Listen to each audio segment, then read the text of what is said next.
ದಸರಾದ ಎಲ್ಲ ಸಿದ್ಧತೆಗಳು ಇವತ್ತು ಈಗ ಕೊನೆ ಗಳಿಗೆಯಲ್ಲಿ ಎಲ್ಲ ಆದಷ್ಟು ಸುಮಾರು 98% ಕೆಲಸಗಳು ಪೂರ್ಣಗೊಂಡಿದೆ. ಇನ್ನೇನು ಸ್ವಲ್ಪ ಕೆಲಸಗಳಿದೆ. ಖಂಡಿತವಾಗಲೂ ನಾಳೆ ಮಧ್ಯಾಹ್ನದ ಒಳಗಡೆ ಎಲ್ಲ ಕೆಲಸಗಳು ಮುಗಿಯುವಂಥದ್ದು.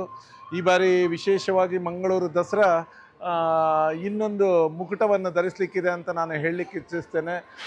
ಮಾನ್ಯ ಶ್ರೀಮಾನ್ ಬಿ ಜನಾರ್ದನ್ ಪೂಜಾರಿ ಅವರ ಮಾರ್ಗದರ್ಶನದಲ್ಲಿ ಜರುಗುವಂಥ ಈ ದಸರಾದಲ್ಲಿ ಕೇವಲ ಧಾರ್ಮಿಕತೆಗೆ ಸೀಮಿತಗೊಳಿಸದೆ ಕಲೆ, ಸಾಹಿತ್ಯ ಹಾಗೆ ಕ್ರೀಡೆ ಎಲ್ಲದನ್ನೂ ಒಳಗೊಂಡಂತಹ ಒಂದು ಪೂರ್ಣ ಪ್ಯಾಕೇಜ್ ಆಗಿ ಈ ಬಾರಿಯ ಮಂಗಳೂರು ದಸರಾ, ಇದರೊಟ್ಟಿಗೆ ಅಸಾಮಾನ್ಯ ಸ್ತ್ರೀ ಪ್ರಶಸ್ತಿ ಪ್ರದಾನಗಳು ಕೂಡ ಈ ಬಾರಿಯ ವಿಶೇಷವಾಗಿ ಗಮನ ಸೆಳೆಯಲಿಕ್ಕಿದೆ. ಮ್ಯಾರಥಾನ್ನ ಒಟ್ಟಿಗೆ ಸಾರಿ ರನ್ನನ್ನು ಅಳವಡಿಸಿಕೊಂಡಿರುವುದು, ಕಿನ್ನಿ ಪಿಲಿ ಸ್ಪರ್ಧೆ, ಇದೆಲ್ಲ ಈ ಬಾರಿಯ ದಸರಾದ ಹೈಲೈಟ್ಸ್ ಅಂತ ನಾನು ಹೇಳಲಿಕ್ಕೆ ಇಚ್ಛಿಸ್ತೇನೆ. ಎಲ್ಲರೂ ಈ ಬಾರಿ ಮಂಗಳೂರು ದಸರಾ ಅಂತ ಹೇಳಿದರೆ ಇದು ಜನರ ದಸರಾ. ಜನರ ನಿರೀಕ್ಷೆಯು ಕೂಡ ಭಾಳಷ್ಟು ಹೆಚ್ಚಿನಲ್ಲಿದೆ. ಆ ನಿರಾಶೆ ಅವರ ಒಂದು ಏನು ನಿರೀಕ್ಷೆಗಳಿದೆ ಇದು ಹುಸಿಯಾಗದಂತೆ ಖಂಡಿತವಾಗಲೂ ಅವರ ನಿರೀಕ್ಷೆಯನ್ನು ಮಟ್ಟವನ್ನು ನಾವು ತಲುಪ್ತೇವೆ ಅನ್ನುವಂತಹ ಭರವಸೆ ಇದೆ.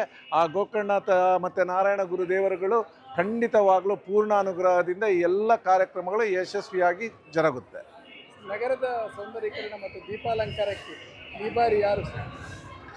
ಈಗಾಗಲೇ ಇದನ್ನು ನಮ್ಮ ಮಹಾನಗರ ಪಾಲಿಕೆಯಿಂದ ನಗರದಲ್ಲಿ ವಿದ್ಯುತ್ ದೀಪಗಳಿಂದ ಅಲಂಕರಿಸುವಂಥ ಕೆಲಸ ನಡೆದಿದೆ. ಕ್ಷೇತ್ರದಲ್ಲಿ ನಾವೇ ಈ ಕೆಲಸಗಳನ್ನು ಕ್ಷೇತ್ರದ ವತಿಯಿಂದಲೇ ಮಾಡ್ತಾ ಇದ್ದೇವೆ. ನಮ್ಮ ದ್ವಾರದವರೆಗೆ ನಾವೇ ಇದರ ವಿದ್ಯುತ್ ದೀಪಗಳನ್ನು ಅಲಂಕಾರ ಕೆಲಸವನ್ನು ಮಾಡಿದ್ದೇವೆ.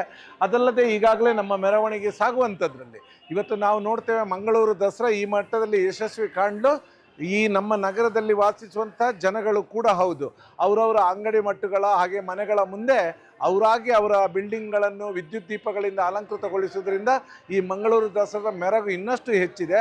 ಆ ಕೆಲಸವನ್ನು ಈ ಬಾರಿ ಕೂಡ ಅವರು ಮಾಡ್ತಿರುವಂಥದ್ದು ಸಂತಸ ತಂದಿದೆ.